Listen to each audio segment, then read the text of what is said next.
Ya, apa bedanya managing dan leading gitu ya? Ya kalau managing itu, ya manajer itu kan posisi jabatan yang posisi resmi ya, nggak ada juga sih orang yang jabatannya leader gitu ya. Seringkali kita lihat seseorang naik jabatan jadi manajer, tapi tim di bawahnya merasa stagnan atau bahkan tidak termotivasi. Omset mungkin tercapai, tapi turnover karyawan tinggi, hubungan dengan tim kaku, dan setiap masalah harus diperlukan oleh manajer. Oke, Coach. Ini kan kalau misalnya secara umumnya ya, Coach ya. Biasanya tuh manajer ketika udah diangkat gitu ya, menjadi pemimpin, itu mereka bukan yang untuk menginspirasi tim, tapi dia malah kayak cuman buat ngelola timnya aja gitu, Coach. Jadi kalau misalkan untuk kayak motivasinya ketika karyawan turun, itu kurang. Apa sih perbedaan mendasar antara managing dan leading? Saya masih melihat banyak juga orang, karyawan diangkat menjadi posisi manajer gitu ya, tanpa melihat, apa ya, potensinya dalam hal sebagai melakukan managing dan leading, dua-duanya penting nih gitu ya, Mhm. managing dan leading gitu. Jadi, nggak ada salah satu yang lebih penting, dua-duanya perlu ya.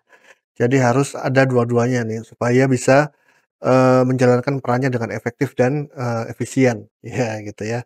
Kebanyakan orang diangkat itu rata-rata karena mereka ya, kriteria pengangkatannya yang simpel-simpel aja. Misalnya, karena dia saking seringnya mencapai target penjualan diangkat jadi manajer gitu kan. Mhm. Tapi dia tidak melihat, eee, orang ini ketika diangkat jadi manajer apakah dia memang sudah punya potensi, punya apa ya, sudah ada potensi untuk menjadi pimpinan dan sebagai manajer yang tepatkah gitu ya, atau terlalu jomplang gap-nya gitu. Kalau misalnya sudah ada potensi-potensi kan tinggal di-develop ya. Tapi kalau masih jomplang, terlalu jauh gap-nya itu nggak ya belum waktunya mungkin untuk diangkat atau dipromosikan. Harus asah dari awal dulu nih gitu ya, sejak, posisi yang sekarang dulu. Untuk mengasah potensi dia sebagai seorang manajer dan leader gitu. Ya, apa bedanya managing dan leading gitu ya? Ya kalau managing itu, ya manajer itu kan posisi jabatan yang posisi resmi ya, nggak ada juga sih orang yang jabatannya leader gitu ya, adanya manajer gitu kan jabatannya. Tapi sebetulnya managing dan leading itu berbeda, walaupun membutuhkan dua-duanya nih gitu ya, di posisi pimpinan gitu ya, dua-duanya ini penting. Ya kalau managing itu kan lebih kepada mengelola. Mengelola apa ya, mengelola sumber daya yang diberikan oleh perusahaan, ya agar target yang diberikan perusahaan kepada dia dan timnya itu tercapai gitu loh. Jadi seorang manajer itu kan pasti dikasih target oleh perusahaan, oleh atasannya, oleh perusahaannya, kemudian disediakan sumber daya, ya, salah satunya sumber daya manusia gitu ya, sumber daya yang lainnya misalnya, ya dana gitu ya, budget, kemudian peralatan mungkin gitu ya, sarana prasarana lah gitu ya. Itu disediakan ya, walaupun juga tidak melimpah juga kan sumber dayanya, pasti ada batasan-batasannya gitu ya. Mhm. Tapi justru itu, dia harus bisa mengelola sumber daya yang diberikan ya, dalam batasan-batasan yang diberikan oleh perusahaan itu, agar bisa mencapai target. Itu tugasnya managing gitu ya, mengelola gitu ya. Jadi dari mulai perencanaannya, mengorganisasikan sumber daya ini dengan baik gitu ya, kemudian bagaimana memastikan agar, perencanaannya ini dijalankan oleh sumber daya tadi gitu ya, termasuk dijalankan oleh manusia-manusianya gitu ya, sampai ke proses, eee, apa ya, pengecekannya gitu kan. Apakah hasil-hasil yang sudah rencanakan dan sudah dikerjakan oleh sumber daya ini tercapai atau belum, sesuai target yang sudah ditetapkan. Itu adalah tugas managing gitu ya. Nah, leading di mananya gitu ya. Leading itu adalah fokus ke sumber daya manusianya nih, gitu ya. Bagaimana agar bisa mempengaruhi sumber daya yang tugasnya adalah menjalankan rencana tadi ya, agar target tercapai gitu ya. Ya agar mereka mau mengerjakannya, ya itu adalah tugas leading sebetulnya ya. Tugas leading itu pada intinya adalah mempengaruhi orang-orang atau tim yang ada di dalam, tanggung jawabnya. Jadi leading itu adalah bagaimana memastikan agar sumber daya manusia yang Mmm. ada atau tim dari manajer ini mau mengerjakan tugas-tugasnya yang sudah ditetapkan oleh manajer ya, agar mereka mau dan termotivasi untuk mengerjakan dan mencapai target-targetnya. Nah, itu adalah fungsi dari leading itu sendiri. Jadi fokus ke, bagaimana mempengaruhi, tim ya, atau manusia-manusia yang di bawah tanggung jawabnya untuk termotivasi mengerjakan tugas-tugasnya dan mencapai target-targetnya. Itu tugasnya leading tuh. Jadi kalau manajer mengelola, memikirkan bagaimana cara mencapai targetnya, ya tugasnya leading adalah mempengaruhi orang-orangnya gitu ya, memastikan agar orang-orang tersebut betul-betul memang mau melakukannya dan mengerjakannya dengan sebaik-baiknya. Nah, itu adalah tugas leading. Jadi 2 ini dibutuhkan dalam sebuah, apa ya, proses, di suatu perusahaan gitu, Mmm. gitu. Jadi kalau misalkan kayak seorang manajer gitu, dia jadi managing dan leading-nya juga atau kayak salah satunya aja gitu Coach biasanya? Ya sebetulnya idealnya sih seimbang ya, dua-duanya perlu lakukan. Ini, eee, apa ya, terlepas dari level level kepemimpinannya ya kan. Kalau di perusahaan itu kan level kepemimpinan itu kan dari mulai yang level kepemimpinan yang paling bawah sampai yang paling atas Mhm. ya. Yang paling bawah ya apa sih, level kepemimpinan yang paling bawah misalnya tim leader, supervisor, superintendent, manager, senior manager, apalagi general manager, Iya. direktur, sampai level owner sekalipun gitu ya. Nah itu semua kan dia ada posisi sebagai manajernya, mereka ada posisi sebagai manajernya, ada posisi sebagai, apa, leader-nya gitu. Paling cakupannya aja, cakupan tanggung jawabnya gitu ya, cakupan wewenangnya gitu Oh. ya. Tentunya tim leader yang paling bawah cakupannya ya paling hanya misalnya dia hanya me sebagai tim leader dari 3 orang gitu Mhm. misalnya. Terus nanti supervisor itu dia men-supervise beberapa, lebih banyak lagi orang ya, di dalamnya ada tim-tim leader-nya juga dan seterusnya gitu kan. Jadi tergantung cakupan wewenang dan, apanya ya, dan tanggung jawabnya gitu. Nah Coach, bagaimana sih cara manajer itu ngelatih dirinya jadi pemimpin visioner bukan Mmm, hanya pelaksana sih Coach? oke, pemimpin visioner. Mengapa Mhm. pemimpin yang visioner tuh, apa sih pemimpin visioner? Mhm. Itu utamanya dulu ya, dan Oke. mengapa itu penting gitu ya. Mhm. Ya, jadi pemimpin yang visioner itu apa? Ya, pemimpin yang memang punya visi yang jelas dan kuat gitu ya.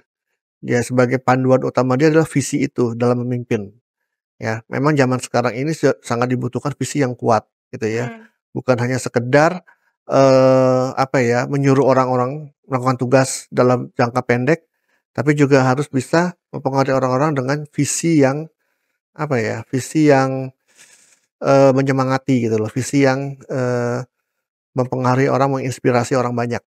Nah, itu ya tugas dari seorang leader memang utamanya adalah punya visi gitu ya, punya visi terhadap, apanya ya, tugas yang dia emban gitu ya. Dia juga sendiri dia punya visi sebagai leader, dia visinya apa sih, dan bagaimana dia bisa men-translate visi dia sebagai leader kepada visi dalam pekerjaannya gitu loh.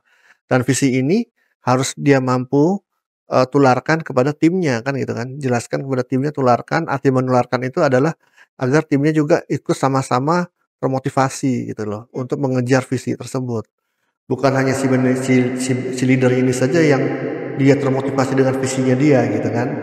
Nah, dia harus mampu bisa mempengaruhi timnya agar sama-sama termotivasi ya untuk mengejar visi yang disampaikan oleh leader-nya ini, gitu. Nah, itu adalah seorang leader yang, visioner. Ya, jadi pertama apa dong, ya supaya jadi leader visioner, ya dia harus paham dulu visi itu apa. Mmm. Harus Betul. paham visi dan bagaimana cara membuat visinya, Mhm. ya membuat visi untuk diri sendiri, harus paham cara menentukan visi untuk, tanggung jawab pekerjaannya gitu Mhm. ya, tergantung, ruang lingkupnya gitu ya. Walaupun sebagai tim leader, visi dia gitu ya, sebagai tim leader tuh apa gitu ya, juga harus ini sih gitu ya, harus ada juga dalam mungkin ya dalam cakupan yang lebih pendek lah ya jangkanya ya. Kalau yang sebagai owner atau direktur utama visinya itu yang luas, menyakup seluruh organisasi, jangan jangka panjang gitu kan, bisa puluhan tahun ke depan gitu kan. Nah, jadi harus mampu memahami visi dan mampu menyusun visinya sendiri, memiliki visi yang jelas gitu ya. Dan yang berikutnya adalah harus punya skill, kemampuan untuk mengkomunikasikan visi ini ke semua orang agar semua orang tersebut termotivasi gitu ya, terhadap visi tersebut dan mampu dan mau melakukan apa yang harus dilakukan untuk mencapai visi itu. Jadi yang tadinya visinya leader jadi visi bersama gitu loh. Karena semuanya juga ikut ingin mencapai visi tersebut kan, jadinya jadi Iya. visi bersama Oke. gitu. Ya jadi harus mampu apa ya, tadi ya, mempengaruhi kan leadership itu kan Mhm. katanya John C. Maxwell kan kemampuan untuk mempengaruhi orang lain. Dalam hal ini kemampuan mempengaruhi orang lain dengan cara apa? Dengan men-sharing visinya gitu, visi si leader ini ya, dan membuat orang lain termotivasi dengan visinya ini. Mhm. Nah itu leader ya apa tadi, visionary leader ya, Mhm. leader yang Pemimpin yang visionary, visioner. pemimpin yang visioner gitu. Ya bukan hanya sebagai visi aja ya, Mhm. selain itu tugas sebagai manajernya nih penting gitu ya. Ya kalau sudah terpengaruhi orang termotivasi ya kembali ke bumi nih gitu kan. Kalau tadi kan impian ke depan gitu kan, kembali ke masa sekarang bumi bagaimana mengelolanya gitu kan, mengelola sumber daya yang ada agar, eee, bisa dijalankan oleh tim yang sudah termotivasi ini dengan baik gitu ya, Mhm. agar visi itu tercapai gitu loh. Nah, jadi sama, jadi leading sama managing-nya harus sama-sama, seimbang gitu ya. Oh. Ya harus korelasi dan sama-sama seimbang. Ya pada saat tertentu mungkin perlu leading yang lebih besar, di saat yang lain managing-nya yang harus lebih diutamakan. Jadi akhirnya semua seimbang gitu loh. Oke.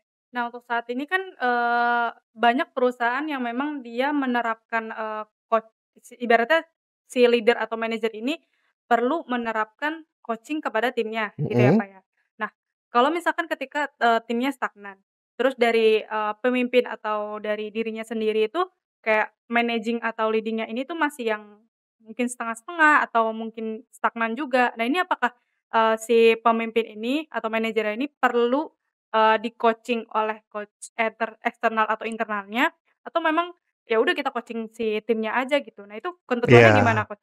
Ya intinya coaching itu dibutuhkan ya, dalam hal ini suatu teknik, suatu cara untuk mendevelop dan, untuk apa ya, menginspirasi timnya dengan cara coaching gitu ya. Karena zaman sekarang ternyata, ya tergantung kebutuhan generasinya ya.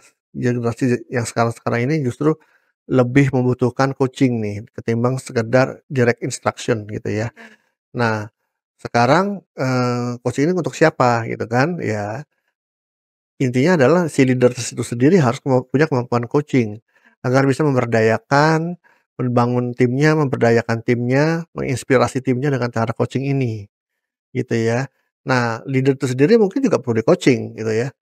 Kalau memang ada kebutuhan agar dia ada improvement gitu kan, dia perlu diberdayakan kembali, ya perlu coaching juga nih gitu ya. Ya biasanya sih kalau misalnya timnya di-coaching oleh leader-nya di-coaching siapa ya, bisa juga oleh atasannya lagi atau oleh coach internal coach Eksternal. eksternal gitu ya. Eksternal jadi, perusahaan meng-hire seorang coach profesional untuk bisa meng-coaching leader-leader ini gitu ya. Mhm. Karena mungkin sudah nggak ada lagi orang yang di posisi tersebut yang layak meng-coaching dia misalnya gitu ya. Perlu Betul. coach eksternal gitu Mhm. ya. Nggak mungkin juga dia di-coaching oleh staf HRD-nya misalnya gitu kan, dia levelnya jauh di bawah gitu misalnya. Ya, kebanting nanti staf HRD-nya gitu kan. Dia perlu di-coaching oleh yang lebih independen gitu, Oke. coach profesional, ya. Jadi intinya coaching ini adalah juga bisa membantu untuk membuka potensi dia sebagai seorang leader, gitu ya. Membuka potensi dia sebagai seorang leader, memberdayakan dia sebagai seorang leader yang lebih baik lagi, sehingga pada akhirnya dia bisa meng-coaching dan mendevelop timnya juga gitu. Oke. Jadi reaksi berantai gitu. Mmm, oke. Wah, menarik banget nih teman-teman. Kalau teman-teman ada pertanyaan seputar coaching atau bahkan masih bingung nih, mau menerapkan coaching ke timnya seperti apa, langsung aja tulis di kolom komentar ya.